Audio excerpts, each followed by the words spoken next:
Ang kwentong ito ay hango sa totoong buhay. Mula ito sa isa nating kabayan na itago na lamang natin sa pangalang Liza. Walang eksaktong taon, kabundukan ng Lantay Kanlaon. Sa kailaliman ng gabi, sa mga bundok na palaging nababalot ng ulap, sa mga ilog na nagbubulong ng lihim, may isang kwentong matagal nang binuhay ng hangin. Sinasabing bago pa man sumikat ang unang araw, 3 lahi ang inilabas. Gabunan, ang Magdaw, Tamawo, Dayang. Ngunit sa mga awit ng matatanda, may isang babala.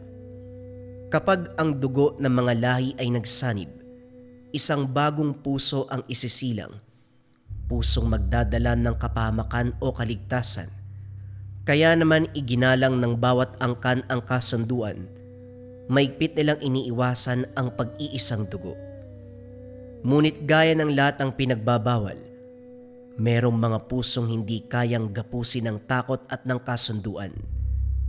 Ang Magdaw, Tamawo at Dayang nabubuhay sa isang mundo ng tensyon at hindi pagkakaunawaan. Ang lahing Magdaw na pinamumunuan ng ambisyoso at makapangyarihan, si Ino. Palaging naghahangad ng higit na kapangyarihan at teritoryo. Naniniwala sila nararapat lamang sa kanila ang mamuno sa lahat ng lahi ng gabunan dahil nasa kanila ang lakas at husay sa pakikidigma. Ang lahing Tamawo sa kabilang banda ay mas nakatuon sa pagprotekta sa kanilang mga kalahi at pagpapanatili ng balanse sa kalikasan. Hindi sila interesado sa kapangyarihan o teritoryo, ngunit handa silang lumaban upang ipagtanggol ang mga prinsipyo. Ang lahing Dayang naman ay kilala sa kanilang kabaitan, karunungan at kakayahang magpagaling. Sila ay mas nakatuon sa pagtulong sa iba, pagpapanatili ng kapayapaan. Ang sanhi ng alitan ay nag-ugat sa isang sinaunang kasunduan na nilabag ng lahing Magdaw. Ayon sa kasunduan, ang bawat lahi ay may kanya-kanyang responsibilidad at teritoryo na dapat igalang. Ngunit ang lahing Magdaw, sa kanilang paghahangad ng kapangyarihan, nagsimulang lumabag sa kasunduan at sakupin ang mga teritoryo ng ibang lahi. Sa gitna ng tensyon na ito, umusbong ang isang pag-ibig na hindi dapat mangyari. Si Ricardo, isang matapang na mandirigma mula sa lahing Tamawo, nagpakilala at umibig kay Liza, isang magandang dilag mula sa lahing Dayang.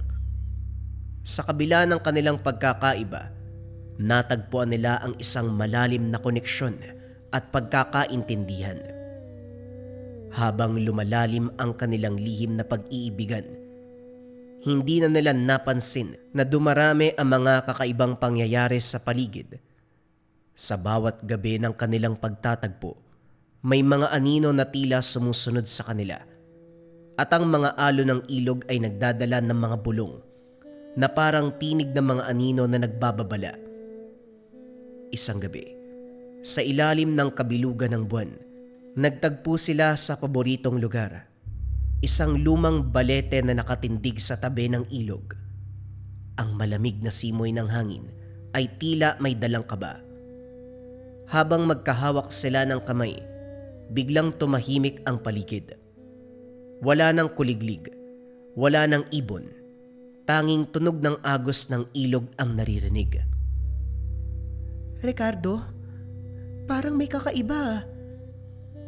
Bago pa makasagot si Ricardo, biglang gumalaw ang mga ugat ng balete. Isa-isang gumapang ang mga ito. Parang mga ahas na buhay. Pilit silang nilalapit sa madilim na pinakaugat ng puno. Sa lilim nito, lumitaw ang isang nilalang na payat. Balot ng balat na parang natutuyo. May mahabang kuko na kumikislap sa liwanag ng buwan. Ang mga mata ay walang puti.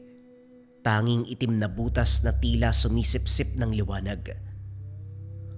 Ang sumpa ng iyong pag-ibig ang magdadala ng dugo sa lahat ng lahi. Niyakap ni Ricardo si Lisa, sabay hugot ng kanyang tabak. Ngunit bago pa siya makalapit, isang malamig na hangin ang bumalot sa kanila. Biglang naglaho ang liwanag. Iniwan lamang ang amoy na bulok na laman. Hinihingal si Lisa. Nanginginig ang mga kamay. Nakita mo hindi ba? Hindi ako nananaginip. Tumango si Ricardo. Matalim ang mga mata. Oo, nakita ko. At sigurado ko, may nakakaalam na ng tungkol sa atin. Nang mga sumunod na araw kumalat ang bulong-bulungan sa mga lahi. May mga nakakarinig ng halakhak sa gabi. May mga anino na gumagala sa gilid ng mga kubo. At ang pangalan ni Ricardo at Lisa, palihim na binabanggit sa mga pagpupulong. Hanggang sa dumating ang araw ay nagkaroon ng pagtitipon ng tatlong lahi. Inilantad ang kanilang sekreto. Doon nagsimula ang apoy ng alitan na matagal nang pinipigil. Sa gitna ng kagubatan nagpatawag ng isang malaking pagpupulong. Dumalo ang mga pinuno ng Magdaw, Tamawaw at Dayang, kasama ang kanilang mga matatanda at mandirigma. Sa gitna ay nakatirik ang isang dambuhalang puno ng dapdap. Pinaniniwala ang saksi sa lahat ng kasunduan at sumpa ng mga lahi. Tahimik ang lahat, ngunit ramdam ang bigat ng tensyon. Ang mga mata ng Magdaw, matalim at mapanghusga, nakatuon sa mga Tamawo. Ang mga dayang bagamat maamo ay halatang nag-aalala. Mula sa anino lumabas si Ino, nakasuot ng itim na balabal. Dala ang ngiti ng isang taong nanalo bago pa magsimula ang laban. Mga pinuno ng gabunan, dumating na ang oras upang ilantad ang kasalanan na magdadala ng kapamakan sa ating lahat. Wika ni Ino. Nagbulungan ang mga aswang na Magdaw. May ilan ang napatingin kay Ricardo na nooy tahimik na nakaupo. Hawak ang balikat ni Lisa na nakayuko. Itinaas ni Ino ang kanyang kamay at mula sa lupa, lumitaw ang mga anino ng mga sinaunang gabunan. Sabay-sabay itong nagsalita. Dalawang dugong pinagkaisa, magbubunga ng sumpa. Dugo ng Tamawo, dugo ng Dayang, kapamakan ang kakantungan. Lahat ay napatingin kina Ricardo at Lisa. Lumingon si Lisa kay Ricardo. Ito na ang kinakatakutan ko. Tumayo si Ino. Tinutok ang daliri sa kanila. Narito ang katibayan. Ang ating pinakakinakatakutang babala ay nabuo sa kanilang pagtataksil. Sila ang dahilan kung bakit dumami ang mga anino, kung bakit ginigising ng sumpa ang ating mga kalaban mula sa kailaliman. Nagsimulang mag-ingay ang mga aswang. Ang ilan ay sumigaw ng pagkondena. Ang iba naman ay nagulat at natakot. Ang mga matatanda ng Dayang nagtatalo. May ilan na naniniwalang mali ang ginawa ni Ricardo at Lisa. Ngunit may ilan na nakikitang hindi sila ang dapat sisihin. Tumindig si Ricardo. Mariin ang boses nito. Oo, minahal ko si Lisa. At minahal niya ako. Kung ito ang tinatawag yung kasalanan, tatanggapin ko. Ngunit huwag niyo kaming pagbibintangan na kami ang nagbukas ng sumpa. Ang kasakiman ng Magdaw ang tunay na dahilan. Nag-alsa ang lahing Magdaw, ngunit biglang sumingit ang isang matandang Dayang. Tama na! Noon pa man kayo Magdawang lumalabag sa kasutuan, kayo ang nagpalayan ng mga nilalang mula sa ilalim ng lupa. Nag-iba ang mukha ni Ino. Mula sa pagngisi ay naging galit. Isang kasinungalingan! Wika nito. Sabay sabog ng itim na usok mula sa kanyang mga kamay. Biglang nagliyab ang mga mata ni Ino at mula sa kanyang katawan lumabas ang maitim na balahibo Mahabang kuko at pangil na kumikislap sa dilim. Unti-unti siyang nag-anyong halimaw, isang dambuhalang gabunan na halos kasing laki ng kalabaw, at ang kanyang paghinga naglalabas ng kulay itim na usok. Si Ricardo at Lisa ay hindi nagpatinag, sabay silang nagpalit ng anyo. Ang kanilang balat ay nagdilim. Si Lisa, kumapal ang mga ugat na tila kumikislap ng pulang liwanag. Ang mga pakpak niyang itim ay biglang bumuka, malapad at handang sumalakay. Si Ricardo ay parang mabangis sa paniki. Malapad ang balikat, matalim ang kuko. Samantala si Lisa, mas mabilis at mas babangis. Ang kanyang anyo ay mahaba ang pangil. Ang kanyang mga mata ay kumikislap na parang dalawang apoy. Mga taksil, ipapakita ko sa inyo ang tunay na lakas ng mga Magdao. Wika ni Ino. Mabilis siyang tumalon na parang kidlat at sinunggaban si Ricardo. Nagbanggaan ang kanilang mga katawan. Umalingaw-ngaw ang sigawan. At ang alikabok na tila bagyong pumalibot sa buong nayon.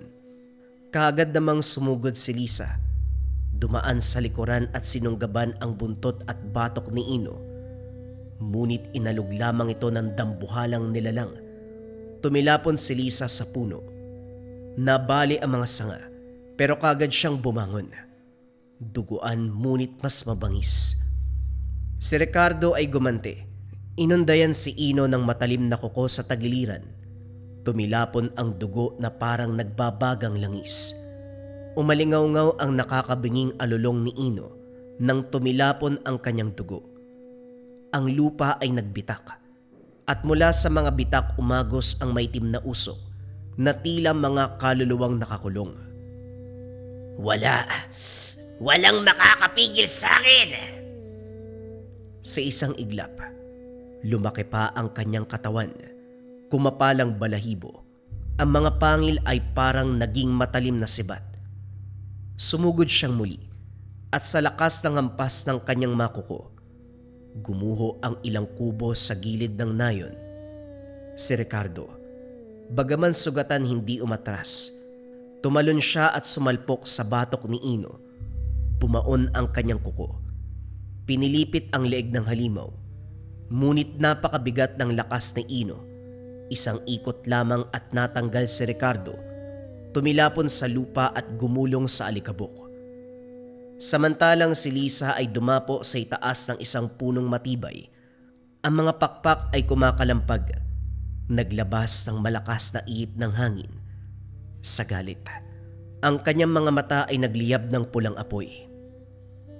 Kung hindi tayo sabay-sabay na aatake, tayo ang magiging abo. Nagbigay siya ng hudyat kay Ricardo. Muling nagbago ang anyo nito. Mas lalong lumaki ang kanyang makuko. Tila naging bakal. Sabay silang sumugod. Si Lisa mula sa itaas. Si Ricardo naman sa harapan. Nang makitang paparating ang dalawa, si Ino ay ngumisi sa kanyang malahalimaw na muka. Ibinuka ang bibig at isang malakas sa pagsabog ng itim na usok ang bumalot sa paligid.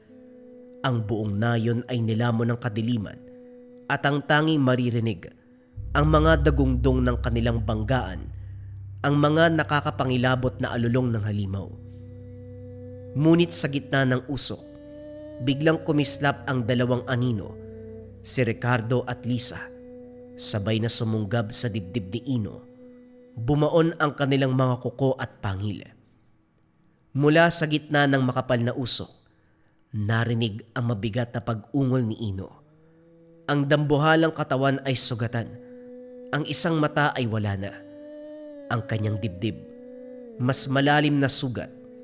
Mula sa sabayang pag-atake nila Ricardo at Lisa, bumagsak siya sa lupa.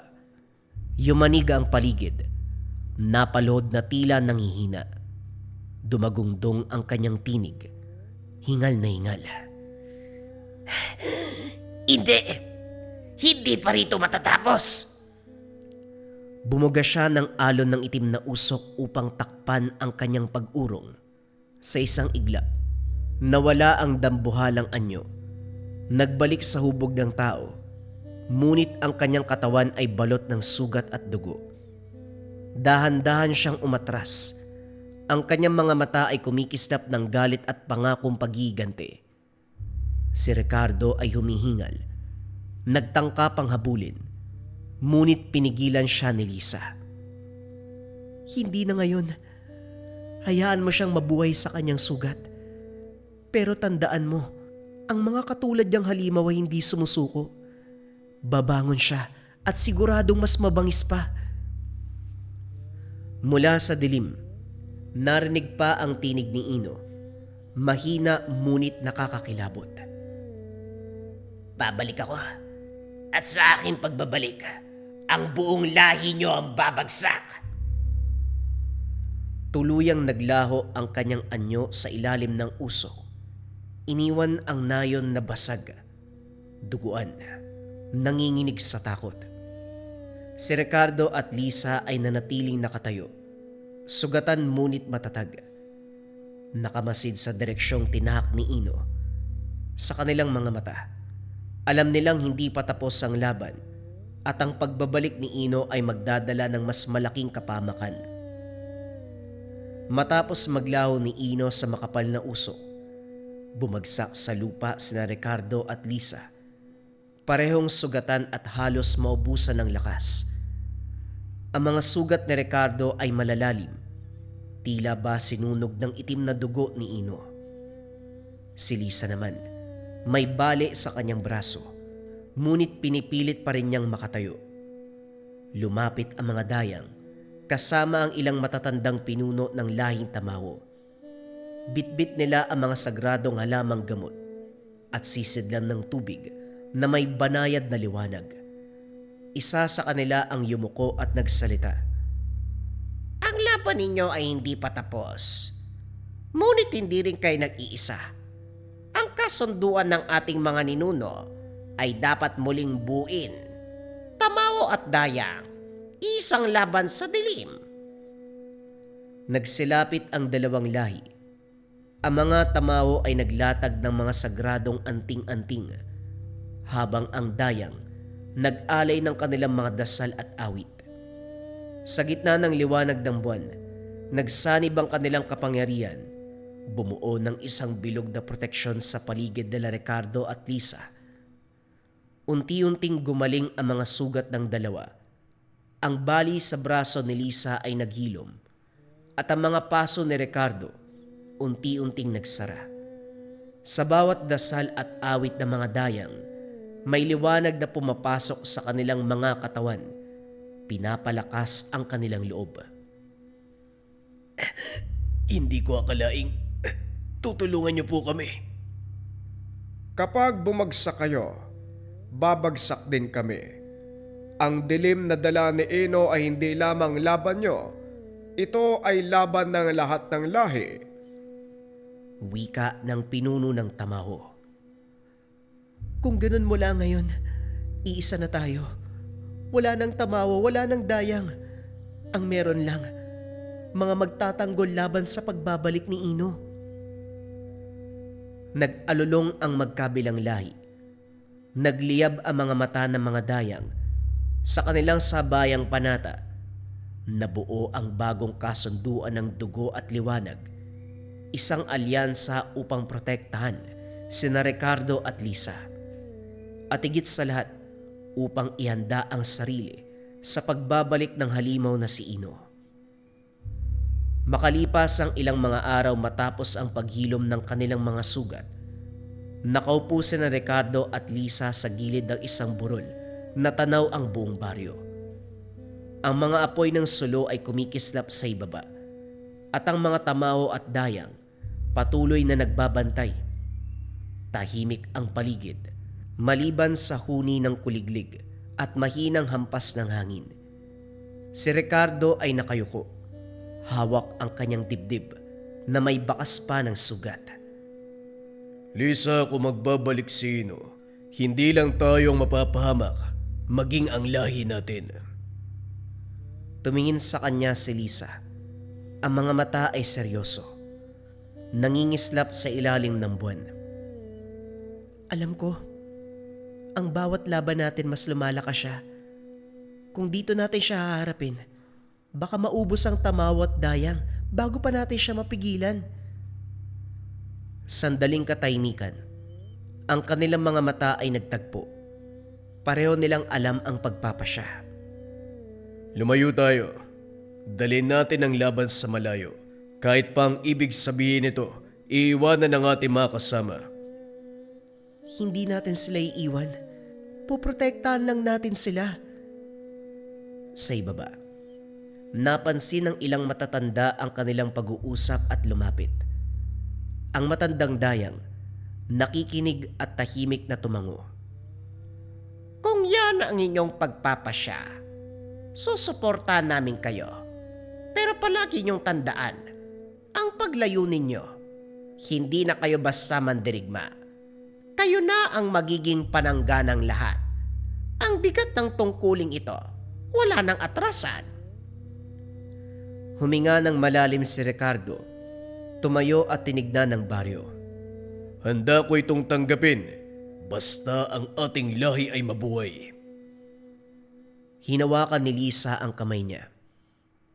Kung ganun simula ngayon, tatanggapin natin ang bagong pakikipaglaban. Sa gabing yun, pinanood nila ang mga liwanag ng baryo na parang huling sulyap sa tahanan. Alam nila na sa kanilang pag-alis, dala nila ang kapalaran ng lahat ng lahi at sa muling pagbabalik ni Ino, doon nila haharapin ang tunay na apoy ng digmaan.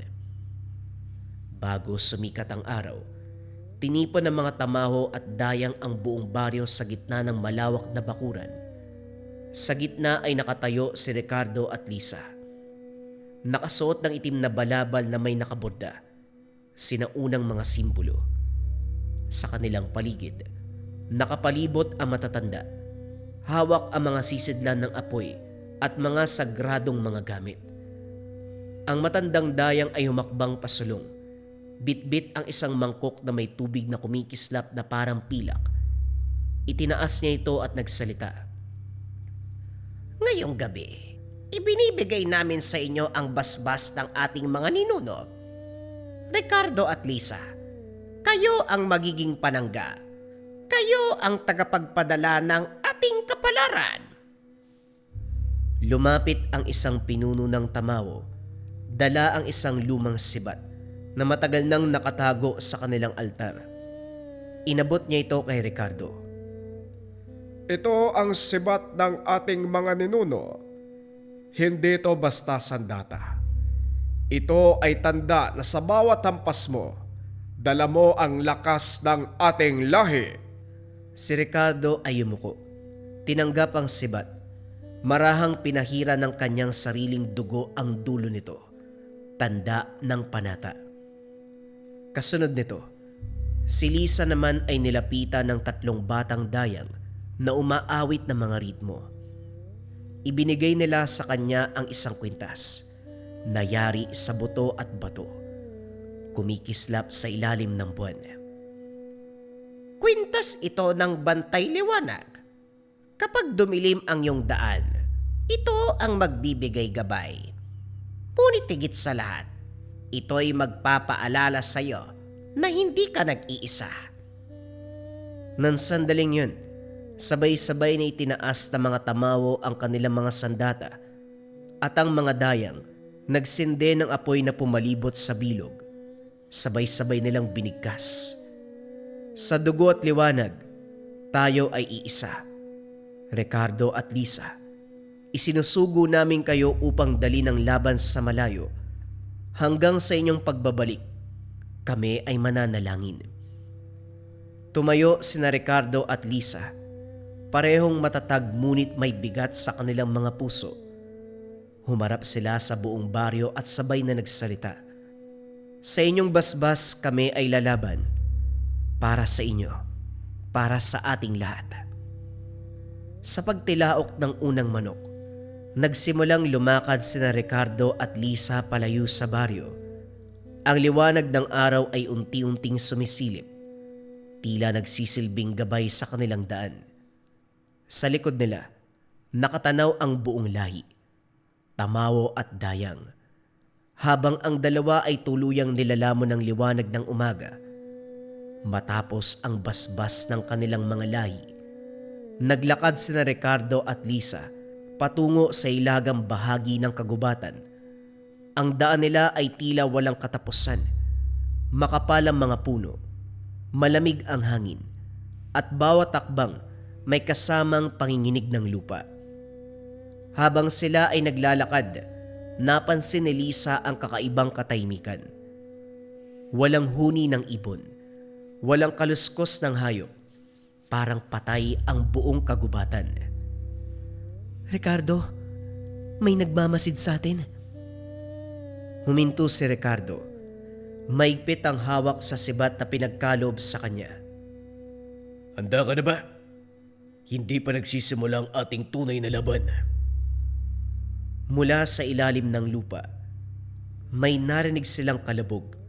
Kasunod ang paglitaw ng mga basag na ugat at maliliit na bitak. Unti-unting lumabas ang mga nilalang. Mahabang katawan na parang mga ahas. Ngunit may mga mukha ng tao na balot ng kadiliman. Ang kanilang mga mata ay puting-puti. Ang mga kamay may matutulis na kuko. Kayo ang dahilan, kaya kami muling binalaya. Nabigla si Lisa. Agad niyang naalala ang sinabi ng Dayang na ang mga magdaw ang nagpalaya ng mga nilalang mula sa ilalim ng lupa. Mga sinumpang nilalang, hindi kami ang dahilan ng inyong paglaya. Si Ino ang tunay na nagtulak sa kadiliman. Ang mga nilalang ay sabay-sabay na gumapang palapit, parang dagat ng anino. Itinaas ni Ricardo ang kanyang sibat.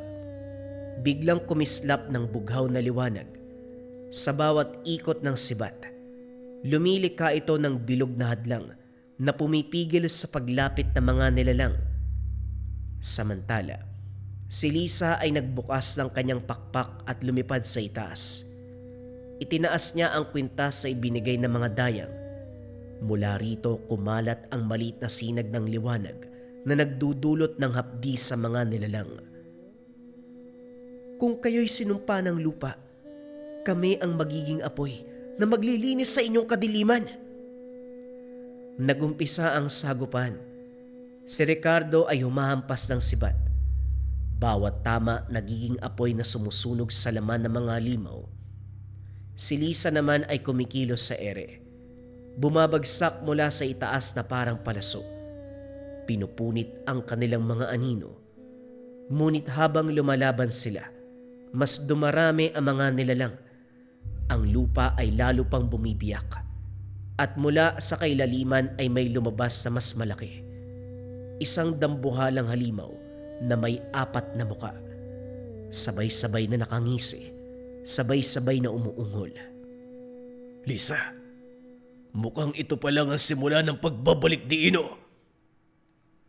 Mula sa lalong pagbitak ng lupa, lumitaw ang dambuhalang nilalang. Ang kanyang katawan ay yari sa batong nababalutan ng itim na usok. At sa ulo nito, nakapaskil ang 4 na muka. Isang nakangisi, isang umiiyak, isang nanggagalaiti at isang umuungol. Bawat muka ay sabay-sabay nagsasalita.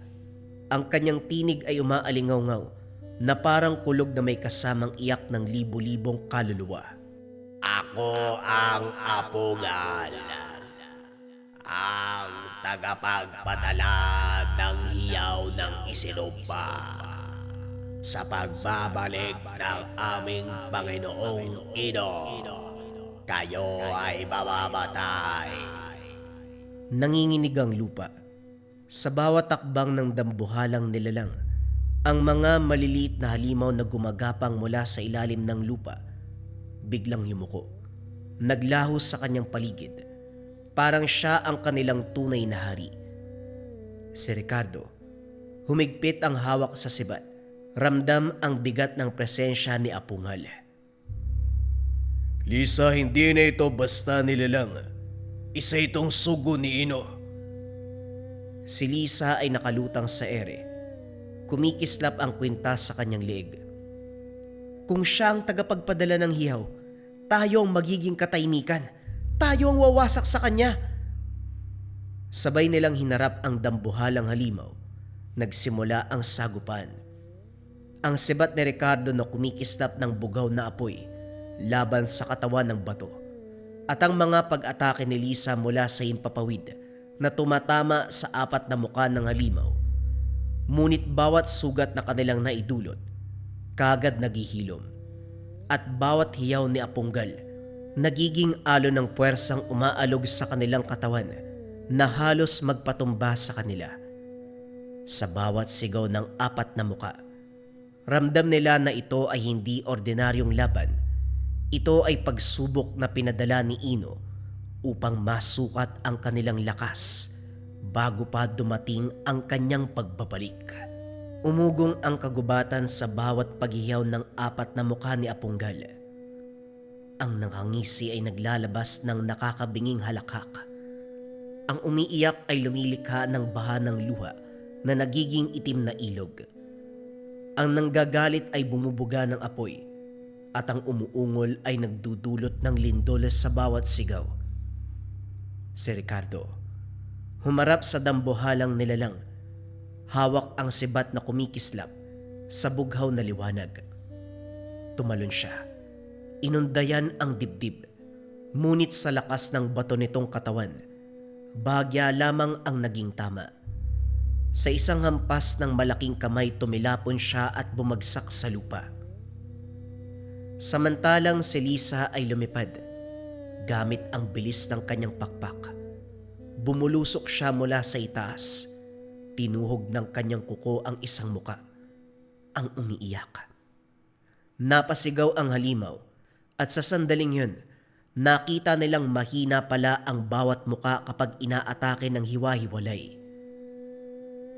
Ricardo, isa-isay natin ang mga muka. Yan ang kahinaan niya. Tumayo si Ricardo. Dumudugo ang kanyang labi, ngunit nanginginig ang kanyang mga mata. Kung ganun, simulan na natin. Mabilis silang kumilos. Si Ricardo ay sumunggab sa mukha ng nanggagalaiti. Tinuhog ng sibat ang isang mata. Si Lisa naman ay umikot sa ere. Tinaga ng kanyang kuko ang nakangising muka hanggang sa pumutok ito sa liwanag. Ang bawat muka ng kanilang winawasak ay naglalabas ng lakas ng halimaw. Ngunit sa huling hiyaw, ang huling muka ay naglikha ng ungol. Isang alon ng puwersa ang kumalat. Itinumba silang dalawa. Halos mawala ng ulirat si Ricardo. Ngunit bago siya tuluyang bumagsak, kumislap ang kanyang sibat. Dumaloy ang liwanag mula rito. Mula sa ilalim ng lupa, sumabog ang apoy na bughaw. Tinuhog si Apunggal mula sa paa hanggang ulo. Sabay na umatake si Lisa. Sinunggaban ng huling muka at pinunit hanggang sa maglaw ito sa alingawngaw ng kanyang sigaw. Sa huling pagkakataon sumigaw si Apunggal ng malakas na alon ng tinig, ngunit unti-unti siyang nadurog hanggang sa maging abo na dinala ng hangin. Humihingal sina Ricardo at Lisa. Parehong sugatan ngunit matatag. Kung ganito kalakas ang alagad, paano pa kung si Inong humarap? Hindi tayo titigil hanggang sa marating natin ang pinagbulan ng kanyang lakas. Tumayo silang dalawa. Tinalikuran ang abo ni Apunggal at muling naglakad. Sa bawat takbang nila, alam nilang mas matitinding pagsubok ang nag-iintay. Higit pang nilalang mula sa ilalim ng lupa at sa dulo ng kanilang paglalakbay ang mismong pagbabalik ni Ino. Ang kanilang landas ay patungo sa mas madilim na kagubatan, mas mataas na bundok, at sa mga lugar na hindi na nilalakaran ng tao, doon nila haharapin ang kapalaran.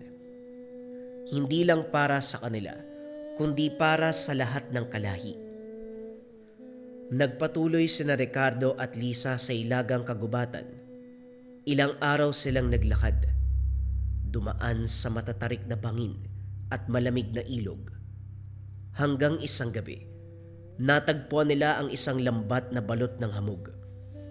Sa gitna ng lambak, nakatayo ang isang sinaunong guho ng templo, gawa sa bato na halos natatakpan ng mga baging.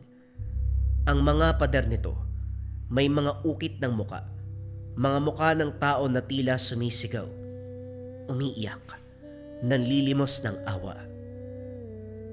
Ricardo, pakiramdam ko, ito ang pinagbulan ng lahat. Parang nakatanim dito ang kasaysayan ng ating mga kaaway. Lumapit sila sa pintuan ng templo. Sa ibabaw nito ay may nakaukit na simbolo. Isang araw na nilalamon ng itim na anino. Sa paghipon ni Ricardo, biglang lumiwanag ang kanyang sibat. Otomatikong bumukas ang pintuan. Umalingaw-ngaw ang malakas na tunog. Pagpasok nila sinalubong ng malamig na hangin at ang amoy ng lumang dugo. Sa loob may malalaking haligi na may nakaukit na mga kwento. Mga nilalang na nagmula sa ilalim ng lupa, mga magdaw na nagtatayo ng hukbo, at isang anino ng dambuhalang nilalang. Si Ino, nakalarawan bilang hari ng kadiliman. Habang nakatingin, napansin ni Lisa ang isang bahagi ng ukit na nagtatangi. Doon ay makikita ang isang babae at isang lalaki. May anyong aswang, ngunit may pakpak ng liwanag. Nakarap sila kay Ino at sa ibaba nito nakaukit ang salita. Ang dugo ng tagapagtanggol, iisa sa dugo ng halimaw. Nagulat si Ricardo at napatras. Lisa, ibig sabihin ng pinagmulan natin at ang pinagmulan ng Magdaw ay iisa. Tahimik si Lisa. Nanginginig ang mga kamay. Kaya siguro, kaya nating silang harapin. Ngunit ibig sabihin din, kung magkamali tayo, maaari tayo maging katulad nila. Biglang yumanig ang templo at mula sa kailaliman may umalingaw-ngaw na tinig. Hindi kay Ino, kundi sa isang matandang boses, puno ng lungkot. Mga anak ng liwanag at dilim, kayo ang susi. Ang pagkawasak ni Ino o ang kanyang muling pagsilang nasa inyong mga kamay. Sa gitna ng templo, isang bato ang biglang kumislap at mula rito lumabas ang isang anino ng matandang nilalang, isang tagapangalaga ng lihim. Sa gitna ng madilim na templo, lumitaw ang anino ng isang matandang nilalang. Mahaba ang buhok, balot ng putik at abo ang katawan. Ngunit malinaw ang kanyang mga mata na tila naglalagablab ng apoy at luha ng panahon. Siya ang tagapangalaga ng lihim. Isang nilalang na hindi buhay at hindi rin patay, kundi nakagapo sa kasaysayan ng kanilang mga lahi. Matagal ko nang inaantay ang pagdating nyo, Ricardo at Lisa. Mga supling na isinilang sa pagitan ng liwanag at dilim. Nagkatinginan ang dalawa. Parehong nabigla. Anong ibig mong sabihin? Kami ay mga alagad ng Tamaw at Dayang. Wala kaming ugnayan sa halimo na si Ino. Umiling ang matanda. Kumakalansing ang mga tanikala niyang nakabaon sa lupa. Hindi nyo maikakaila ang inyong dugo. Sapagkat noon pa man, bago pa nahati ang mga lahi, isa lamang ang pinagmulan. Ang Magdaw, ang Tamaw, at ang Dayang. Lahat ay mula sa parehong binhi. Ngunit nang dumating si Ino, pinili niyang yakapin ang kadiliman. Doon nagsimula ang pagkakabahagi. Napatigil si Lisa. Hawak ang kanyang dibdib na kumikirot. Kung ganon ang dugo naming dalawa, maaaring magpahamak o magligtas ng lahat. Tumango ang matanda. Kayong dalawa ang huling magtataglay ng dugong halimaw at dugong tagapagtanggol. Sa oras ng pagbabalik ni Ino, kayo lamang ang may kapangyarihang pumigil o magpabagsak sa lahat ng lahi. Biglang yumanig muli ang templo at sa sahig ay lumitaw ang mga bitak. Mula rito umangat ang apoy na kulay itim. Tandaan nyo, ang sandata laban kay Ino ay hindi lamang lakas, kundi sa inyong pagpapasya kung anong dugo ang papadaluhin ninyo. Sa gitna ng apoy lumitaw ang dalawang sinaunang sandata. Isang sibat na kumikislap ng liwanag at isang kamaon na yari sa itim na bakal. Ito ang inyong pagsubok. Pumili kayo at tandaan, ang inyong piniling daan ang huhubog sa magiging kapalaran ng mundo. Nagkatinginan si Ricardo at Lisa. Kapwa nanginginig hindi dahil sa takot, kundi dahil sa bigat ng kanilang kapalaran. Matapos silang makuha ang dalawang sinaunang sandata, muling bumalik ang katahimikan sa loob ng templo. Ang apoy at usok ay naglaho, at ang tagapangalaga ay unti-unting naglaho na parang abo na tinangay ng hangin. Dahan-dahang bumaba si Ricardo sa huling baitang ng templo. Maigpit ang hawak sa sinaunang sandata na tila may sariling tibok. Ramdam niya ang bigat nito, hindi lamang sa kanyang mga kamay, kundi sa kanyang kaluluwa. Sa bawat hakbang palabas, tila may bumubulong sa hangin. Pinapaalalahanan siya na wala ng balikan ang kanilang pinili. Si Lisa na may tahimik na sumunod, yakap ang ikalawang sandata. Ang liwanag na dating banayad, ngayon ay kumikislap na parang may babalang dala. Sa kanyang dibdib, may kakaibang init, parang may puwersang unti-unting gumigising. Paglabas sila ng templo, sinalubong sila ng gabi na masyadong tahimik. Walang huni ng kuliglig, walang hangin. Kahit ang mga anino ng puno ay tila ayaw gumalaw. Malapit na siya. Nararamdaman ko. Wika ni Lisa, hindi tumitingin kay Ricardo. Tumango si Ricardo, ramdam niya rin. Sa bawat tibok ng kanyang puso, mas luminaw ang presensya ni Ino. Madilim, malamig at pamilyar, na parang matagal na silang pinagmamasdan. Sa malayong bahagi ng kagubatan, may isang figura ang dahan-dahang lumitaw mula sa ulap ng hamog. Matangkad, balot ng itim na balabal, at ang mga mata ay kumikislap sa liwanag ng buwan. Sa kanyang paligid, nalalanta ang mga dahon. Ang lupa ay unti-unting nagbibitak. Huminto ang figura at ngumiti. Kaya pala kayong pinili ng templo. Akala ko, mas matagal pa bago nyo ako hanapin. Malamig ang tinig ni Ino. Humigpit ang hawak ni Ricardo sa sandata. Isang hakbang pasulong, hindi para umatake, kundi para humarap sa kapalaran. Hindi ka namin hinanap. Nandito kami para tapusin ang sinimulan mo. Tumawa si Ino, isang halakhak na walang saya, tanging pangungutya. Kung ganon, ipakita nyo sa akin kung karapat dapat nga kayong humawak ng kapangyarihang yun. Wika niya, habang unti-unting inaangat ang kamay. Sa sandaling yon umihip ang hangin, bumigat ang dilim, at ang lupa sa pagitan nila ay nagsimulang gumalaw. Doon nagsimula ang laban ng pagpapasya sa kapalaran ng kanilang lahi. Biglang nagpalit ng anyo ang dalawa. Sa isang iglap bumagsak ang kamay ni Ino. Sumabog ang lupa sa pagitan nila. Tila may higanteng kamay na humugot mula sa kailaliman. Napatras si Lisa habang hinihila ni Ricardo ang sarili niyang katawan pasulong.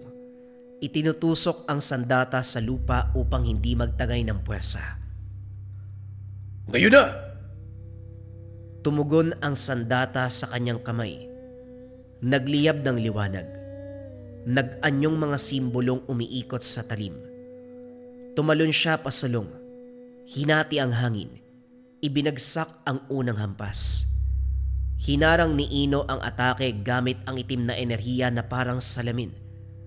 Kumalat ang alon ng puwersa, nagpabagsak sa mga puno sa paligid.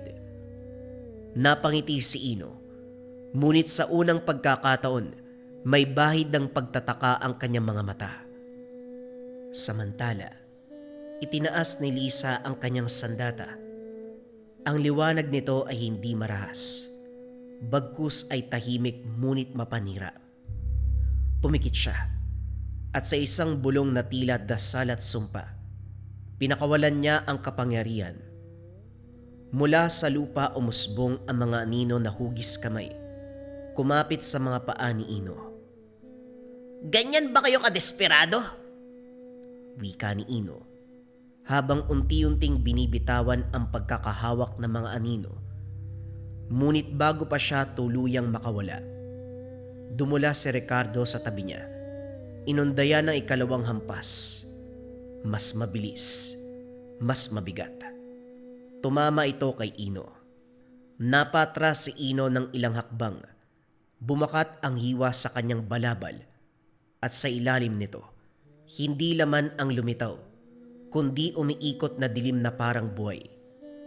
Tumahimik ang paligid. Dahan-dahang umangat ang ulo ni Ino at ang ngiti niya ngayon, hindi na mapang-uyam, kundi puno ng galit. Sa wakas, may silbi pala mga sandatang yon. Dumilim ang langit. Umikot ang ulap. Ang hangin ay nag-ingay na parang sigaw ng libo-libong kaluluwa. Sa isang iglap naglaho si Ino at muling lumitaw sa likuran ni Lisa. Lisa! Lisa! Sigaw ni Ricardo ngunit huli na. Hinawakan ni Ino ang kanyang leeg at ang lupa sa ilalim nila ay nagsimulang gumuho. Sa huling sandali, kumislap ang sandata ni Lisa. Kusang gumalaw at bumulwak ang liwanag na tumulak kay Ino palayo. Pareho silang humihingal. Nagkatinginan sina Ricardo at Lisa. Dugo, pawis at takot ang namagitan, pero walang pag-aatubili. Ito pa lamang ang simula. At sa dilim muling tumawa si Ino. Mula sa alikabok at guho, dahan-dahang umangat si Ino. Ang kanyang anyo'y nagsimulang magbago. Ang balabal ay tila hinihigop ng dilim. At ang katawan niya, unti-unting nagbabalot ng mga simbolong kumikislap sa mapulang liwanag. Ako ay pinanganak sa takot ng mga tao sa mundo. Umalingaw-ngaw ang lupa. Mula sa likuran ni Ino, umusbong ang mga anino na parang pakpak. Hindi balahibo, kundi puro kaluluwa na nagsisigawan. Sa isang iglap ay sumugod siya. Hindi umatras si Ricardo. Inangat ang sandata at buong lakas ay binagsak. Ngunit bago pa tumama, huminto ang oras. Nanlaki ang mga mata ni Lisa. Sa gitna ng katahimikan, narinig niya ang bulong ng sandatang hawak niya. Malinaw. Mas malinaw kumpara dati. Ang liwanag ay hindi sapat. Kailangan ang handang magsakripisyo. Biglang gumalaw muli ang lupa. Sa huling sandali, itinulak ni Risa si Ricardo palayo. Tinanggap niya ang hampas ni Ino, diretso sa dibdib. Tumilapon si Lisa. Bumagsak sa lupa at ang liwanag ng kanyang sandata ay halos mamatay. Lisa! Lisa! Napahinto si Ino. Tumingin sa sugat ng babae at may kakaibang reaksyon ang dumaan sa kanyang muka. Parang alaala. Ganito rin ang itsura niya noon nang piliin niya ang mundo kaysa sa akin. Ano? Anong sinasabi mo? Ngumiti si Ino. Ngunit ngayon, may halong sakit. Siya ang unang tagapangalaga at ang dugong dumadaloy sa kanya ay dumadaloy din sa akin. Ito ang mga sinabi ni Ino. Biglang kumislap ang sandata ni Lisa. Mas maliwanag kaysa dati. Ang lupa sa ilalim niya ay nabasag at ang mga simbolo lumitaw sa kanyang balat. Dahan-dahan siyang tumayo kahit nanginginig. Tatapusin ko. Tatapusin ko ang sinimulan mo. Sa unang pagkakataon, umatras si Ino. Ang muka ay takot. Mula sa katawan ni Lisa sumabog ang liwanag. Hindi to basta liwanag. Sinaunang kapangyarihan na matagal nang nakatali sa dugo niya. Ang mga simbolo sa kanyang balat ay nagningas. Umangat mula sa laman at umikot sa paligid niya na parang buhay. Lumutang siya mula sa lupa. Ang hangin ay yumuko. Ang dilim ay umatras. Si Ino ay napatras ng isang hakbang. Hindi. Imposible. Sinelyuan ko ang kapangyarihan na yan. Dumilat si Lisa. Ngunit ang mga mata niya ay hindi na tao. Liwanag at dilim ang umiikot sa loob nito. Ako ang tinapos mo noon at ako rin ang babalik. Sa sandaling yun, nagsimula ang tunay na paggising. Sa likod ni Lisa, umusbong ang anyong pakpak ng anino at liwanag. Ang lupa sa ilalim niya ay nagbiyak. At ang kalangitan ay nagliyab sa mga simbolo ng tagapangalaga. Ngumiti si Ino. Kaya pala kailangan kitang patayin ng tuluyan. Bigla siyang naglaho. Lumabas sa likod ni Lisa. Hawak ang itim na sibat na hinubog mula sa mga kaluluwang sinira niya. Ngunit bago pa ito tumama, sumalubong si Ricardo. Buong katawan niyang sinalubong ang sibat. Bumaon ang itim na sandata sa kanyang tagiliran. Bumuhos ang dugo. Bumagsak siya sa isang tuhod, pero hindi bumitaw. Hinding-hindi mo siya makukuha! Wika ni Ricardo. Maigpit ang kapit sa braso ni Ino. Ikaw, isa ka lang mababang uri. Ngumiti si Ricardo. Duguan. Bali ang buto at nanginginig. Tama ka, pero handa akong mamatay. Tinarak niya ang sinaunang sandata sa sariling dibdib. Sumabog ang kapangyarihan. Hindi papasok kundi palabas. Ang dugo niya ay naging simbolo. Ang kaluluwa niya ay naging susi. Sumigaw ng napakalakas si Ricardo. Doon na tuluyang nagising si Lisa. Isang sigaw ng liwanag ang pumunit sa lahat ng bagay sa paligid. Ang anyo niya ay nagbago. Naging isang aswang na tagapangalaga. Winasiwas niya ang sandata at ang buong mundo ay tila huminto upang makinig. Tinamaan si Ino at sa unang pagkakataon sumigaw siya sa takot. Ang katawan niya ay nabasag. Ang dilim ay hinigop ng liwanag at ang mga kaluluwang kinadena niya ay pinalaya. Sumabog ang malakas sa liwanag. Bumagsak si Lisa sa lupa. Bumalik sa pagiging tao. Agad siyang gumapang papunta kay Ricardo. Ricardo, wag muna. Ngumiti si Ricardo pero hirap sa paghinga. Natapos na. Ayos na ako. Sandaling huminto ang paligid. Ang hangin ay dahan-dahang humupa. Ang dilim na bumalot sa kagubatan ay unti-unting umurong, parang ulap na tinangay ng liwanag ng umaga. Sa lugar na kinahulugan ni Ino, wala nang bakas, ni anino, ni sumpa, tanging lupa na muling tumitibok sa buhay. Tahimik na niyakap ni Lisa ang katawan ni Ricardo. Pumalahaw si Lisa sa pag-iyak, sa pagkawala ng mahal. Pero sa dibdib niya, may sinde ng bagong pananagutan. Pagbalik ni Lisa sa mga gabunan ng kanilang lahi, sinalubong siya ng katahimikan. Isa-isa silang lumabas mula sa dilim, mga aswang na lakat, mga aswang na lipad, at yaong matagal nang nagkubli dahil sa takot kay Ino. Lahat sila'y huminto nang makita ang mga simbolo na naiwan sa balat ni Lisa. Mahina pero buhay. Lumapit ang pinakamatandang gabunan.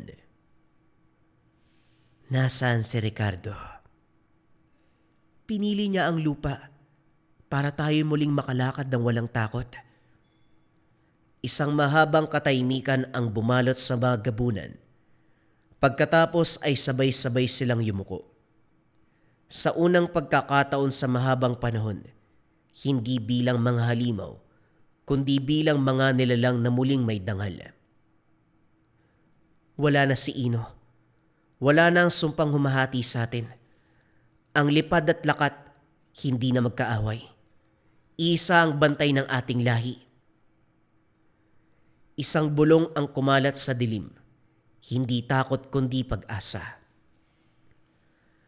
Sa gitna ng gabunan, tinanim nila ang sandata ni Ricardo sa lupa. Mula doon umusbong ang isang punong itim. Ang balat ngunit maputi ang bulaklak. Simbolo ng lakas at sakripisyo para sa kapayapaan. Sa langit, isang anino ang dumaan. Mga pakpak na pamilyar. Tumigil si Lisa at tumingala.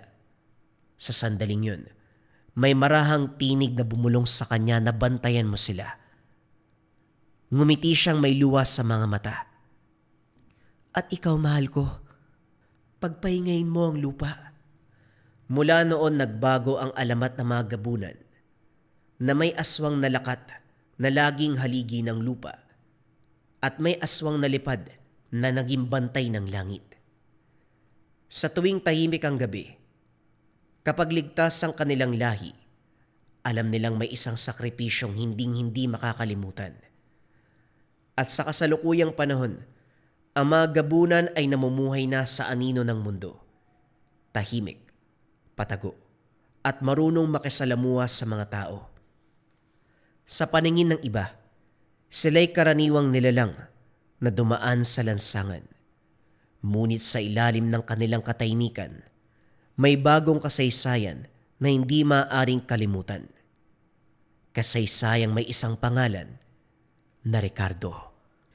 Pinaliwanag ang kanyang kwento hindi bilang alamat ng karahasan, kundi bilang aral ng pagpili na ang tunay na lakas ay hindi nasusukat sa anyo ng halimaw, kundi sa tapang na ialay ang sarili para sa iba. Sa bawat bagong henerasyon ng gabunan, ang kanyang pangalan ay binubulong, hindi isinisigaw, bilang paalaala na minsan may isang aswang na piniling manatili sa lupa upang ang iba ay makalipad ng malaya. Hindi siya bayani lamang sa kanilang lahi, kundi bayani ng kasaysayan na hindi mababasa sa mga aklat ng tao, ngunit nakaukit sa dugo at alaala ng mga susunod pa sa kanila. At hanggat may gabunang pinipiling mamuhay na may dangal sa gitna ng mundo ng tao, hanggat may handang magbantay sa dilim na walang kapalit, ang diwa ni Ricardo ay patuloy na mamumuhay. Tahimik, matatag, at kailanman hinding-hindi makakalimutan. Sumainyo ang kwento ng bawal na pag-ibig at ang isang taong bayani na si Ricardo. Top 5 items na kailangan mo sa Lika Merchandise ngayong 2026. Simulan natin kaagad sa number 1. Number 1, Gunita Bracelet for Good Health Bracelet. Yung energy and vibration na ina-attract ng ating Gunita Bracelet ay nakakatulong sa pagpapaganda ng kalusugan. Laging tandaan mga kabayan, para saan ang ating mga swerte, kayamanan, kung hindi maganda ang ating kalusugan. Kung ang priority mo ay magandang kalusugan, energy and vibration na ina-attract, dito ka sa ating Gunita Bracelets. Number 2, ang ating Gintong Gabay o Gabay Medallion Ethnic Version. Pareho lamang ng bisa to mga kabayan sa designs lamang siya nagkaiba. Ito gintong gabay, ito naman ethnic yung approach. Ang bisa nito mga kabayan ay pampaswerte at gabay sa career, health, love life, and finance. Kung nangangailangan ka ng swerte at gabay sa apat na aspeto ng buhay ngayon 2026, kung kailangan mo ng guidance sa araw-araw ngayon 2026, dito ka sa top 1 necklace natin, ang gabay medalyon pangkalahatan. Pili ka na lang ng designs, kabayan ko. Number 3, syempre hindi mawawala ang depensa spiritual mga kabayan. Meron tayong kalusugan